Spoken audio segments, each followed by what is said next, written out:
Selamat pagi anak-anak, selamat bertemu kembali di dalam chapel siswa kita.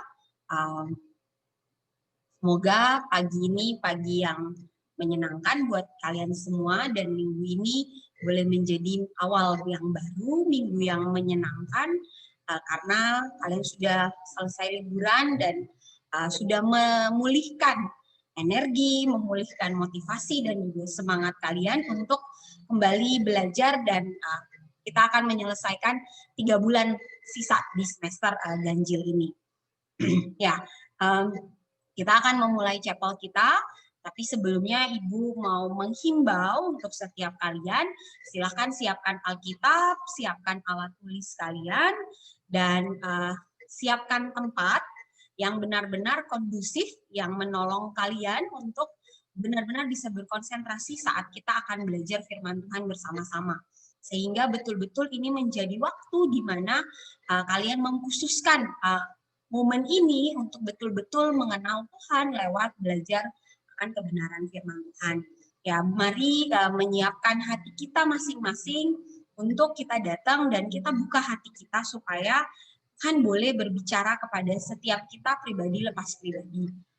Siapapun kalian yang mendengarkan atau ibu pun yang berbicara, Tuhan boleh menolong setiap kita untuk mengerti apa yang menjadi isi hatinya Tuhan pada setiap kita. Untuk menyiapkan hati kita, mari kita sama-sama memujikan pujian yang akan Ibu putarkan. Silahkan kalian dari tempat kalian masing-masing, kalian boleh mengikutinya. Kalau yang tahu, yang tidak tahu boleh menikmati lirik demi lirik, kata demi kata yang ada, sehingga betul-betul ini boleh menjadi perenungan setiap kita bahwa kita ingin mengenal Tuhan, kita ingin mengasihi Tuhan dengan cara kita kenal Dia dengan baik dan benar. Oke, mari kita sama-sama mengangkat lagu ini, Tuhan Melihat Hati.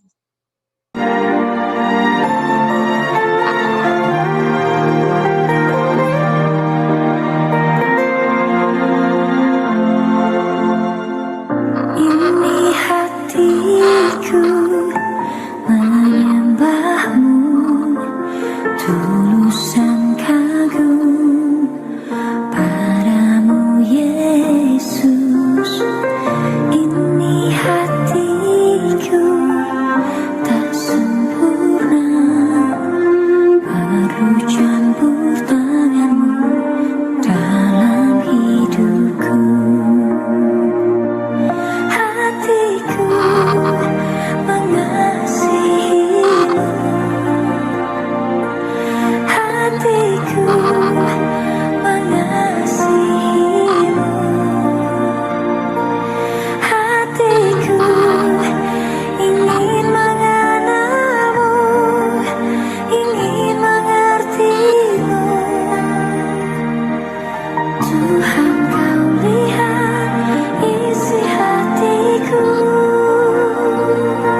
kita mendengarkan firman Tuhan.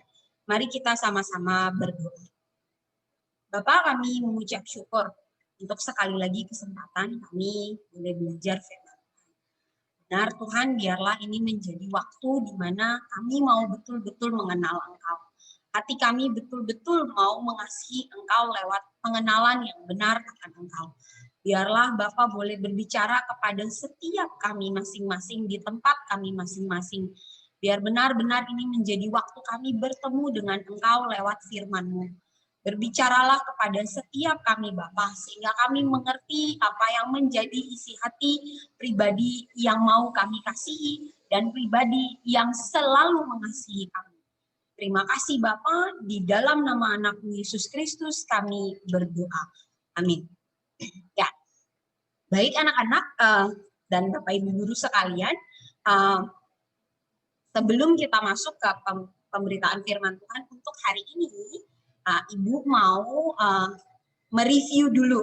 Mari kita ingat apa yang sudah kita pelajari sepanjang 1 minggu ini lewat devosi-devosi di setiap harinya. Kita akan review dulu. Ya, Ibu hanya secara cepat mereviewnya untuk melihat agar kita semua bisa melihat benang merah dari pemberitaan firman Tuhan sepanjang 1 minggu ini. Ya, sepanjang minggu ini kalian dalam devosi, kalian sudah menyelesaikan Lukas 4, dari ayat yang ke-14 sampai ayatnya yang ke-44. Nah, hari yang pertama, kalian melihat dari Lukas 4 ayat 14 sampai 21. Nah, di situ ada 2 perikop. Jadi, satu perikopnya itu Yesus kembali ke Galilea, itu dari ayat 14 sampai ayat yang ke-15. Lalu dari ayat 16 sampai ayat yang 21 itu di bawah perikop Yesus ditolak di Nazaret. Nah, tetapi untuk penyelesaian dari perikop Yesus ditolak di Nazaret, kalian membicarakan itu kita membicarakan itu di hari yang kedua. Nah, di hari yang pertama ini Ibu kasih satu frase, yaitu sang pembawa kabar baik. Kenapa?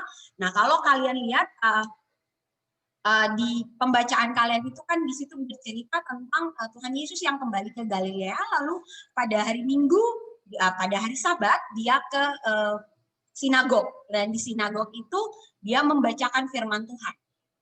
Dia membacakan firman Tuhan, dan firman Tuhan yang diberikan hari itu kepada Yesus adalah dari kitab Yesaya, yang kalian bisa membacakan itu di pasal ayat yang ke-18 dan ayat yang ke-19. Di situ berbicara tentang roh Tuhan ada padaku, oleh sebab ia telah mengurapi aku untuk menyampaikan kabar baik kepada orang-orang miskin, dan ia telah mengutus aku untuk memberitakan pembebasan kepada orang-orang tawanan dan penglihatan bagi orang-orang buta, untuk membebaskan orang-orang yang tertindas, untuk memberitakan tahun rahmat Tuhan.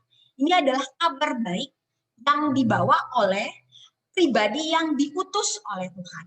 Nah, siapa pribadi yang diutus oleh Tuhan? Dan jawaban itu ada di ayat yang ke-21. Ya, setelah Yesus selesai membaca Yesaya, dia mengembalikan itu dan dia mulai mengajar. Nah, pada waktu dia di situ semua terkagum-kagum. Semua mata tertuju kepada Yesus saat dia mengajar, dan mereka terkagum-kagum. Dan ayat 21 saat itu dia mulai bilang, Yesus bilang seperti ini. Pada hari ini genaplah nas ini sewaktu kamu mendengarnya. Ya, di ayat 18-19 dibilang bahwa akan ada seseorang yang diutus, yang diurapi untuk membawa kabar baik. Kabar baiknya apa? Kabar baiknya adalah pembebasan bagi tawanan, menyembuhkan bagi yang sakit, lalu orang buta bisa melihat, dan ada berkat rahmat Tuhan yang boleh datang. Dan itulah isi kabar baik. Siapa yang membawanya? Di situ ayat 21 bilang genaplah nas itu, berarti sudah digenapi. Dan siapa yang menggenapi itu? Pribadi Yesus. Sehingga hari pertama ini Ibu mengambil satu frase bahwa kita bicara tentang pribadi yang membawa kabar baik itu, yaitu pribadi Yesus yang telah menggenapi nubuatan dari Nabi Yesaya. Gitu ya, itu di hari yang pertama. Lalu di hari yang kedua kita melanjutkan sisa dari perikop Yesus ditolak di Nazaret. Nah, di sini setelah ayat 21 saat mereka terkagum-kagum lalu saat Tuhan bilang itu sudah genap. Nubuatan dari Yesaya itu sudah digenapi oleh pribadi yang diutus itu sudah ada saat ini. Lalu orang-orang mulai saat mereka tergabung-gabung mereka mulai menyadari bahwa bukankah dia anak Yusuf? Bukankah dia anak Yusuf? Dan Yesus tahu bahwa mereka akan mulai mempertanyakan banyak hal. Mereka akan meragukan banyak hal. Dan di situ kan dibilang bahwa langsung Tuhan Yesus menjawab, maka berkatalah ia kepada mereka, tentu kamu akan mengatakan pepatah ini kepadaku. Hai tabib, sembuhkanlah dirimu sendiri. Perbuatlah di sini juga di tempat asalmu ini segala yang kami dengar yang telah terjadi di Kapernaum. Jadi mereka menagih bahwa katanya kamu sudah melakukan banyak hal yang besar di mana-mana. Sekarang lakukan di sini, di tempat ini. Jadi mereka mau lihat bukti. Padahal mereka sendiri belum meyakini bahwa ini siapa. Mereka saja tidak tahu ini siapa yang ada di sini. Padahal Yesus mengatakan bahwa ini sudah digenapi. Pembawa kabar baik itu dan kabar baik itu sudah sampai. Tapi mereka tidak notice itu. Mereka memilih untuk mau melihat apa yang ada dan nyata di depan mereka. Dan di situ dilanjutkan bahwa ya Yesus tahu bahwa ini akan terjadi sehingga Yesus bilang bahwa ya tidak heran karena nabi itu tidak pernah diterima di tempatnya sendiri. Ya, lalu Tuhan Yesus mencontohkan bahwa Elia tidak dikirim ke orang Israel yang janda-janda di Israel tapi dikirim ke janda di Sarfat, ataupun Elisa yang dikirim untuk menyembuhkan hamba dari Naaman yang adalah orang Syria, padahal di Israel ada juga orang yang kusta. Kenapa? Sebenarnya satu poin yang tersembunyi di sini adalah sang pembawa kabar baik itu dan kabar baik itu sendiri sebenarnya sudah diberikan kepada bangsa Israel, kepada setiap kita. Tetapi terkadang kita tidak mau mendengarkan itu. Dan apa yang akan kita lakukan? Kita menolak kabar baik itu. Bahkan kita menolak pribadi yang menjadi kabar baik itu. Sehingga ya Tuhan bisa dibilang sebenarnya tersirat di sini. Kita ini seberapa pentingnya sih kita ini sampai menolak pribadi Allah. Sampai menolak pribadi Allah. Sebenarnya Allah bisa saja kalau dia mau, dia bisa menolong bangsa lain seperti janda di Sarfat, seperti hamba dari Naaman. Dia bisa saja mau menolong orang lain, bukan ke kita. Bukan kita yang orang Israel ini, orang-orang percaya ini yang sering menolak dan tidak mempercayai dia. Jadi mari coba kita sama-sama merenungkan. Jangan sampai kita menjadi orang-orang yang terlewatkan kabar baik yang diberikan. Karena apa? Karena kita menolak kabar baik. Ya, itu hari yang kedua. Lalu hari yang ketiga kalian belajar, kita semua sama-sama belajar dari Lukas 4 ayat 31 sampai 37. Itu bercerita tentang saat Tuhan Yesus ada di dalam rumah ibadat di Kapernaum. Apa yang dia lakukan di situ? Dia membebaskan orang yang kerasukan setan. Jadi saat dia masuk, yang pertama sekali mengenali dia adalah setan yang merasuki orang di tempat itu. Bukan orang-orang di tempat itu yang sadar bahwa dia siapa. Tapi setan yang merasuki orang di situ yang langsung tahu itu siapa. Sang pembebas ini datang. Dia yang akan mengusir kita keluar dari orang-orang ini. Dan dia itu siapa? Dia adalah yang kudus dari Allah. Itu pengakuan yang dikeluarkan oleh setan. Bukan kita. Bukan umat yang percaya. Bukan orang-orang yang dia datang untuk menebus mereka.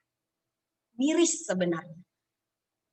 Ya memang mungkin Ibu, kita tidak ada yang kerasukan. Ya, kita tidak kerasukan setan.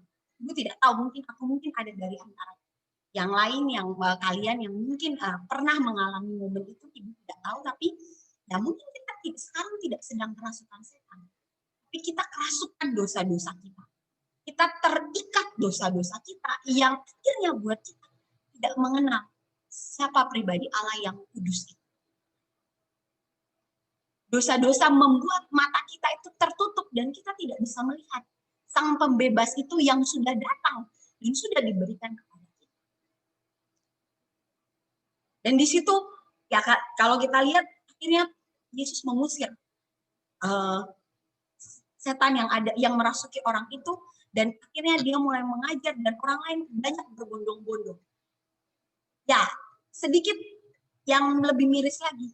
Terkadang kita lebih suka sesuatu yang wah atau yang menarik, euforia yang fenomenal.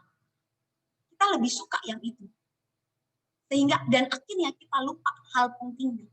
Yang paling penting bukan setan yang keluar dari orang itu, tapi yang terpenting itu adalah pribadi yang melepaskan orang itu dari setan.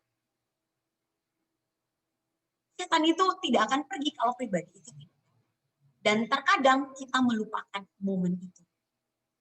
Kita lebih menyukai sesuatu yang menyenangkan mata kita, menyenangkan hati kita, ketimbang kita melihat kepada pribadi yang membawa sukacita itu, yang membawa kabar baik itu.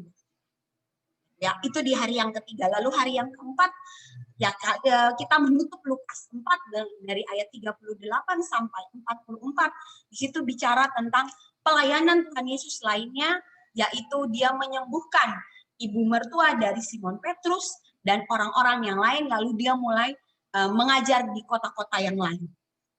Ya, sebenarnya inilah intinya. Jadi ini penggambaran dari nubuatan Yesaya bahwa ya dia datang itu membebaskan siapa? Tawanan, orang yang tawan yang tadi kerasukan itu, dia membebaskan itu. Lalu dia melakukan apa? Dia adalah Mesias yang diurapi oleh Allah. Yang datang untuk apa? Membawa kabar baik, kesembuhan bagi orang yang sakit. Sakit karena apa? Sakit karena dosa. Dia adalah pribadi yang diurapi, tapi miris. Pribadi yang diurapi, pribadi yang kudus itu, pribadi yang adalah Allah sendiri itu, yang membawa kabar baik dan kelepasan buat setiap kita dari dosa-dosa kita, adalah pribadi yang kita tolak. Karena apa yang dia lakukan terkadang mungkin menurut kita tidak menyenangkan. Ya, ini sepanjang 1 minggu ini kita belajar melihat apa yang Tuhan Yesus kerjakan. Nah, kenapa Tuhan Yesus mengerjakan ini semua? Apa yang dia lakukan? Kenapa harus ada ini? Ya tadi jawaban yang pertama adalah dia datang untuk menggenapi nubuatan dari Yesaya. Lalu dia datang sebenarnya untuk menggenapi lagi nubuatan dari nabi yang lain. Sebenarnya kedatangan Kristus ini sudah dinubuatkan oleh nabi-nabi di zaman Perjanjian Lama. Dan orang Israel menunggu-nunggu, tetapi sayangnya saat pribadi itu ada di depan mata mereka, hidup di antara mereka, tidak menyadari. Apakah mungkin hal itu juga sama dengan kita? Mari kita lihat perenungan firman Tuhan hari ini. Tema kita adalah kabar baik, puncak dari semuanya. Sepanjang minggu ini kita belajar tentang kabar baik, dan hari ini puncaknya apa sih? Mari kita lihat dari Yehezkiel 37 ayat 24 sampai 28. Yehezkiel 37 ayat 24 sampai 28. Nah, Ibu akan membacakan satu-satu sambil kita mengenal dulu. Sebelum ke sana, kita kenal dulu background dari kitab Yehezkiel ini. Apa sih, siapa sih yang Yehezkiel ini? Kenapa dia menulis ini? Nah, mari yang pertama. Yehezkiel ini ditulis, kitab Yehezkiel ini ditulis oleh Nabi Yehezkiel. Arti nama dari Yehezkiel itu adalah Allah yang menguatkan. Kenapa? Karena masa menuliskan ini itu adalah masa yang berat, yaitu pada saat pembuangan ke Babel. Jadi Yehezkiel ini adalah keturunan imam dan dia hanya hidup di Israel itu selama 25 tahun. Lalu sisa kehidupannya itu dihabiskan di pembuangan ke Babel. Ya, jadi dia menuliskan kitab ini saat ada di pembuangan ke Babel. Makanya arti namanya Allah menguatkan. Menguatkan dia untuk berbicara kepada bangsa yang tegar tengkuk, yang walaupun sudah dibuang pun tetap masih tegar tengkuk. Dan tema dari kitab Yehezkiel sebenarnya tema besarnya ada dua, yaitu hukuman dan kemuliaan Allah. Kenapa? Hukuman itu bahwa di dalam kitab Yeskiel ini berisi banyak sekali nubuatan. Penglihatan-penglihatan yang diberikan oleh Allah kepada Yeskiel yang tujuannya untuk apa? Tujuannya untuk menyampaikan berita Allah mengenai hukuman atas Yehuda dan Israel dan Yerusalem, Yehuda dan Yerusalem yang sudah murtad, yang mereka berbalik dari Allah. Ya, ini kan kebiasaannya bangsa Israel ya, bertobat, lalu nanti kalau sudah hidup enak, berbalik menyembah berhala, lalu nanti dihukum oleh Tuhan dan seterusnya. Dan kitab Yeskiel ini digunakan untuk mengingatkan kepada bangsa Israel bahwa inilah penghukuman Tuhan kalau kalian murtad, gitu ya. Lalu dan juga ini disampaikan kepada bangsa-bangsa di sekitarnya. Kalau kamu tidak menyembah Allah, nah ini yang akan terjadi. Lalu yang kedua adalah ini memberi kekuatan kepada bangsa Israel untuk apa? Sisa-sisanya itu untuk apa? Mereka itu umat Allah ini diberi kekuatan bahwa penghukuman ini tidak akan kekal. Karena akan ada pemulihan kemuliaan Allah. Kemuliaan Allah itu akan dipulihkan lewat apa? Lewat adanya perjanjian damai antara Allah dan umatnya. Lalu perjanjian damai itu siapa yang akan membawa? Ada satu pribadi yang akan diutus. Dan siapa pribadi itu dan apa yang akan dia kerjakan? Nah, inilah yang akan kita baca hari ini.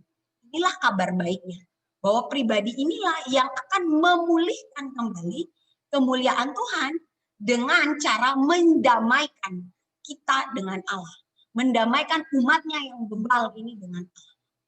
Ya, mari kita lihat Yeskiel 24 terlebih dahulu.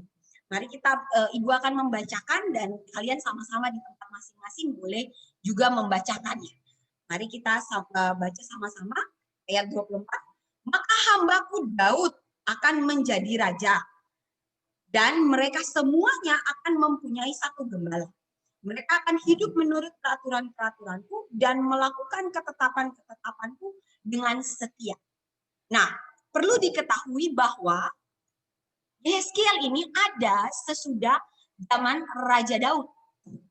Tetapi kenapa dia di situ bicara bahwa hambaku Daud akan menjadi raja? Daud kan sudah tidak ada. Sehingga yang dibicarakan di sini bukan adalah Daud, Raja Israel itu, tetapi keturunan dari Daud. Ini bicara tentang Yesus yang adalah keturunan dari Daud yang akan diutus dan menjadi satu-satunya gembala juga raja yang akan memimpin umat Allah. Ya, jadi ini kabar baiknya bahwa kalian yang ini terpecah belah, ya, kalau di perikopnya ini kan dipersatukan kembali Israel dan Yehuda. Ya, nah, kalian yang sudah terpecah belah, yang punya raja masing-masing, yang bingung entah kemana, nah, ada satu pribadi ini yang akan diutus, yaitu keturunan Daud yang adalah Yesus, yang akan menjadi satu-satunya gembala dan raja kita semua umat Allah. Ya, ini kabar baiknya. Lalu selanjutnya, di ayat 25, mereka akan tinggal di tanah yang kuberikan kepada hambaku Yakub. Di mana nenek moyang mereka tinggal, ya mereka, anak-anak mereka maupun cucu cicit mereka akan tinggal di sana dan untuk selama-lamanya, dan hambaku Daud menjadi raja mereka untuk selama-lamanya. Ya, keturunan ini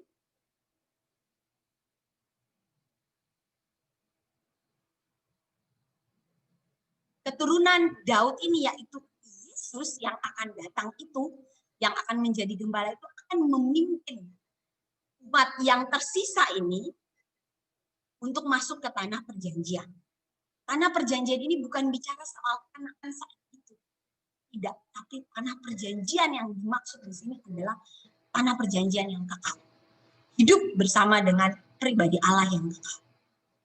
Ya. Dan siapa yang akan melakukan itu, yang membawa kita semua ke sana? Pribadi Yesus.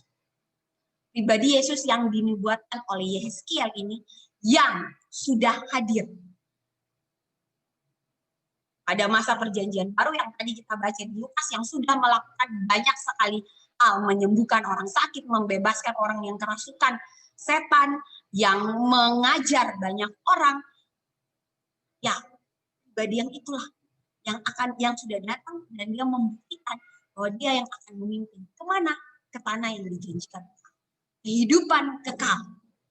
Nah, lalu kita lanjutkan ayat 26 dan 27.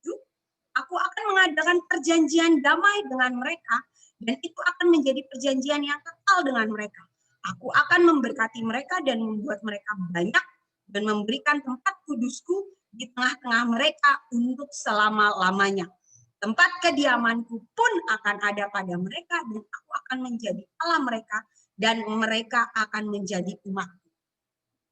Jadi inilah caranya bagaimana kita bisa hidup di tanah perjanjian yang kekal itu, yang dipimpin oleh Yesus itu.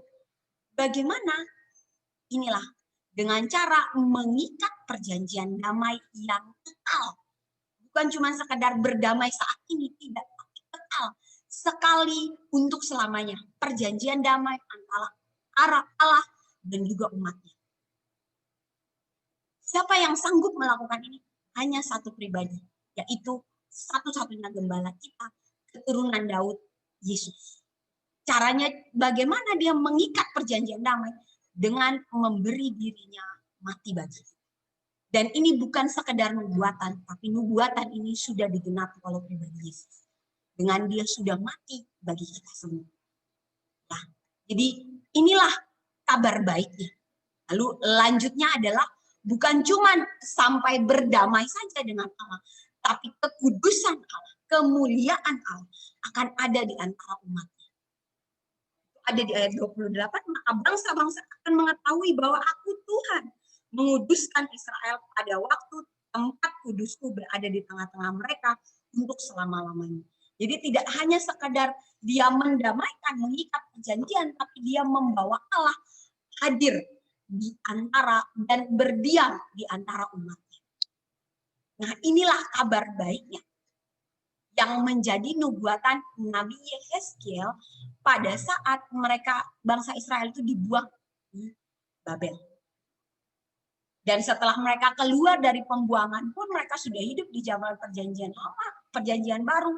Bahkan Yesus sudah menunjukkan melakukan apa yang dia harus lakukan, yaitu menyembuhkan orang sakit bahkan mati. Tapi mirisnya adalah orang-orang masa itu tidak mengenal pribadi Yesus. Bahkan mereka menolak Yesus. Ya, nah inilah kabar baiknya. Jadi selama 1 minggu ini apa yang kita bicara? Ini kabar baiknya. Bahwa nubuatan itu telah digenapi. Pribadi yang dijanjikan untuk menebus kita, untuk menyelamatkan kita, membebaskan kita, menyembuhkan kita, itu telah datang. Siapa pribadi itu? Kristus. Sang pembawa kabar baik. Dia yang datang dan membawa kabar baik. Dia juga adalah kabar baik itu sendiri. Karena dia tidak cuma datang dan memberitahu bahwa akan dibebaskan. Dia yang kudus akan melepaskan, tapi dia membuktikan kabar baik itu. Bahwa dia mati bagi kita semua dengan cara memberi dirinya. Dan menjawab nubuatan Yehezkiel, Yesaya, dan nabi-nabi yang lain yang sudah menubuatkan kedatangannya dari masa perjanjian lama. Kita sekarang bukan cuma hidup di zaman perjanjian baru, kita sudah lewat lagi dari masa itu. Kita sudah sering sekali mendengar ini. Bahkan mungkin kalian sudah kenal sekali dengan tahu sekali, ini tidak bilang kenal ya. Kalau kenal itu beda. Tahu sekali dengan sang pembawa kabar baik dan juga yang menjadi kabar baik ini. Karena apa? Kalian sudah lihat ya, punya banyak ornamen salib. Salib itu kan kabar baiknya. Gitu ya. Kabar baiknya adalah tanda bahwa Kristus mati di atas kayu salib. Itulah kabar baiknya. Itulah perjanjian damai yang dia kerjakan supaya kita bisa berdamai dengan Allah Bapa. Nah, sekarang pertanyaannya bagi kita semua. Kristus yang membawa kabar baik dan menjadi kabar baik itu sudah memberi dirinya untuk setiap kita. Menjawab dan menggenapi nubuatan-nubuatan itu. Lalu bagaimana dengan kita yang sudah beribu-ribu kali mendengarkan kabar baik itu?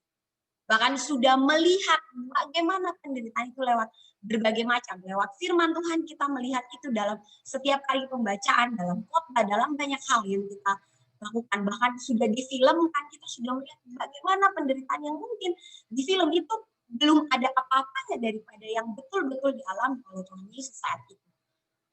Kita sudah tahu banyak. Tapi bagaimana dengan kita? Ya, apalagi di masa pandemi ini, kabar baik itu gampang sekali didengar. Kamu buka saja di sosial media, di mana saja ada orang yang memberitakan tentang kabar baik Kristus yang mati buat kita. Memberitakan tentang salib itu buat kita. Yang pertanda bahwa itulah covenant, perjanjian damai antara kita dengan Allah lewat pribadi Kristus yang memberi dirinya untuk mati di kayu salib. Nah, sekarang pertanyaannya, bagaimana kita menyikapi kabar baik yang selama ini telah kita dengar? Apakah kita menghidupi kabar baik itu? Atau kabar baik itu menjadi sesuatu yang murah, yang tidak punya makna sama sekali? Karena apa? Kita menjadi seperti orang-orang di Nazaret yang ternyata menolak Tuhan. Karena apa? Itu tidak menyenangkan telinga kita. Kita tidak lagi mau dengar itu. Jadi kita tolak saja. Itu sudah jadi sesuatu yang murah, sehingga tidak perlu memaknai. Bagaimana? Bagaimana selama ini sikap kita saat kita mendengarkan kabar baik itu? Kita harusnya menghidupi kabar baik itu. Firman Tuhan yang diberitakan kepada kita. Lalu bagaimana relasi kita dengan sang kabar baik? Kita sudah tahu bahwa Kristus mati buat kita. Kita bilang kita mempercayai Kristus yang sudah mati dan menebus dosa kita. Tapi pertanyaannya sekarang, apakah kita punya relasi yang dekat dengan Dia? Apakah kita benar-benar mengenal Dia? Kita cuma tahu. Tahu iya Kristus mati di kayu salib. Tahu iya itu Dia mati untuk menebus dosa saya. Kita tidak punya relasi apa-apa. Kita tidak berkomunikasi. Dalam doa kita tidak bicara, tidak mengkomunikasikan itu. Kita juga tidak punya keinginan untuk mengenal Dia sama sekali. Kenapa? Karena mungkin itu bukan hal yang menyenangkan kita. Bagaimana relasimu dengan sang kabar baik itu? Lalu yang terakhir, apa yang akan kita lakukan dengan kabar baik yang telah kita terima selama ini? Ya, setiap hari kita dengar, Senin sampai Jumat di sekolah ada devosi dan chapel. Sabtu dan Minggu mungkin ada ibadah pemuda. Lalu hari Minggu ada gereja. Sepanjang hari, sekarang bahkan di sosial media, di YouTube, dari pagi sampai malam, kamu mau dengar firman itu bebas. Mau tipe yang bagaimanapun bebas. Apa yang kita lakukan setelah kita mendengar? Apakah kita mengerjakan itu? Apakah kita meneruskan kabar baik itu? Atau kabar baik itu ya seperti tadi, kita tolak. Karena apa? Tidak menyenangkan. Kita tidak mengerjakan itu karena apa? Itu bukan sesuatu yang menyenangkan saya. Ya, silahkan masing-masing dari kita merefleksikan 3 pertanyaan ini, sambil kalian boleh menuliskan ini untuk memberikan kepada wali kelas masing-masing. Sambil merefleksikannya, Ibu akan memutarkan satu instrumen yang akan mengantar kalian untuk kalian boleh merefleksikan ini dan memikirkan jawaban dari pertanyaan-pertanyaan ini.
Nanti setelah kita berdoa, kalian bisa melanjutkan refleksi kalian untuk dikirimkan kepada Bapak Ibu Guru. Mari kita menutup chapel kita hari ini dengan kita berdoa. Mari kita berdoa. Terima kasih, kami bersyukur menjadi umat pilihan Tuhan yang terus diberi kesempatan untuk mendengarkan kabar baik. Biarlah betul-betul kabar baik yang sudah kami dengarkan, kabar baik yang bahkan selalu diberitakan kepada setiap kami, boleh betul-betul kami maknai. Tidak hanya sekedar kami dengar dan menjadi sesuatu yang lewat begitu saja, tapi itu boleh menjadi kabar baik yang bermakna, yang membawa pembebasan kepada setiap kami. Kami boleh dibebaskan dari dosa-dosa kami, boleh dilepaskan dari keterikatan kami akan dosa-dosa kami, sehingga kami boleh hidup menjadi bangsa yang adalah bangsa yang dikasihi, umat pilihan Allah yang boleh hidup bersama-sama dengan Engkau di tanah perjanjian yang sudah ditebus, yang sudah diikatkan perdamaiannya dengan Allah Bapa. Terima kasih Bapak, biarlah betul-betul kami boleh memaknai momen ini, boleh memaknai kabar baik, kami boleh betul-betul memaknai kehadiran Kristus di dalam kehidupan kami. Ya betul-betul kehidupan kami dari hari ke hari boleh membawa perubahan, kami boleh menjadi kabar baik bagi orang-orang di sekitar. Kami boleh membawa kabar baik itu untuk membebaskan orang-orang yang Tuhan izinkan bertemu dan terlibat dalam kehidupan kami. Sehingga semakin banyak orang yang boleh mengenal Engkau Allah yang adalah yang kudus, yang diurapi, yang diutus. Terima kasih Bapa, di dalam nama anak-Mu Yesus Kristus kami berdoa. Amin. Oke, baik. Terima kasih. Selamat belajar, selamat menjadi kabar baik bagi orang-orang di sekitarmu, dan selamat menjadi membawa kabar baik kemanapun kamu akan pergi. Tuhan Yesus memberkati kita semua. Shalom.